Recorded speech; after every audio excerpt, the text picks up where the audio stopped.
Elle est la diva du rock et la plus grande entertaineuse de tous les temps. Ses concerts battent des records de fréquentation et pour cause. Tina Turner est une véritable bête de scène pour laquelle les années semblent passer sans laisser de traces.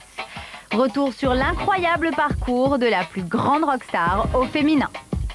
Tout commence le 26 novembre 1939 lorsque Tina Turner, de son vrai nom Anna Mae Bullock, voit le jour dans une petite ville du Tennessee.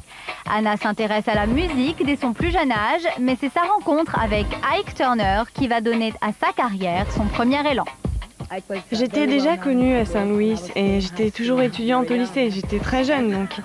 Et je voulais chanter dans son groupe.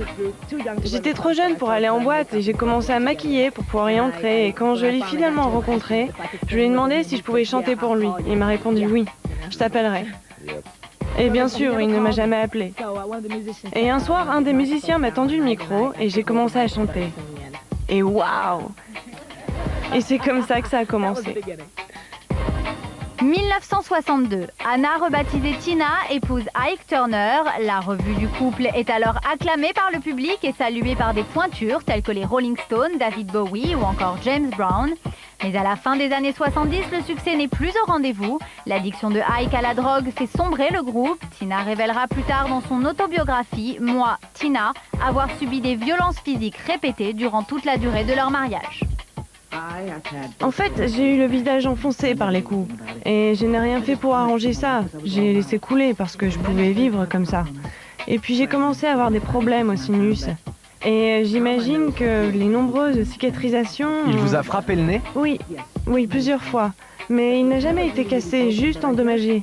Et j'imagine que quand le cartilage s'est reformé, ça m'a gêné au niveau des sinus. Donc j'ai été voir quelqu'un pour corriger ça. Et je suis sortie avec un nouveau nez et je l'aime bien. C'est dans le bouddhisme que Tina puise la force de quitter Ike Turner en 1976. Le divorce sera officialisé 2 ans plus tard. Commence alors une longue traversée du désert pour la chanteuse qui redémarre à zéro et doit éponger les dettes de son ex-mari. Les premiers albums solo ne rencontrent pas le succès escompté et il lui faudra de longues années pour retrouver la confiance de l'industrie du disque. C'est en 1984 que Tina fait son grand retour avec l'album Private Dancer. 11 millions d'exemplaires vendus, 4 Grammy Awards et un tube.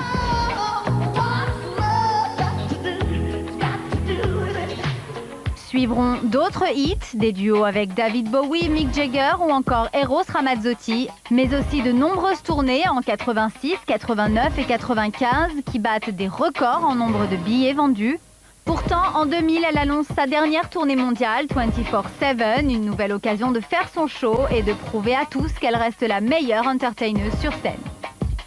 Après cela, on la croit à la retraite dans sa propriété de Saint-Jean-Cap-Ferrat, où elle est installée depuis 1986 avec son compagnon Ervin Bach.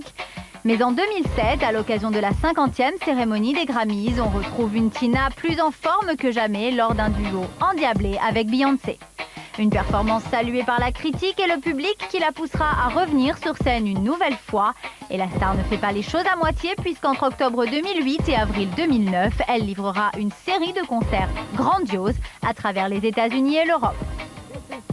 C'est ma 50e année dans le métier et je la célèbre avec enthousiasme parce que je peux encore envoyer la sauce à côté de beaux jeunes gens et de bons musiciens et donner un bon concert. Après de 70 ans, l'infatigable Tina Turner ne semble pas prête à raccrocher et à en croire son énergie inégalable, elle peut encore combler ses fans pendant de longues années.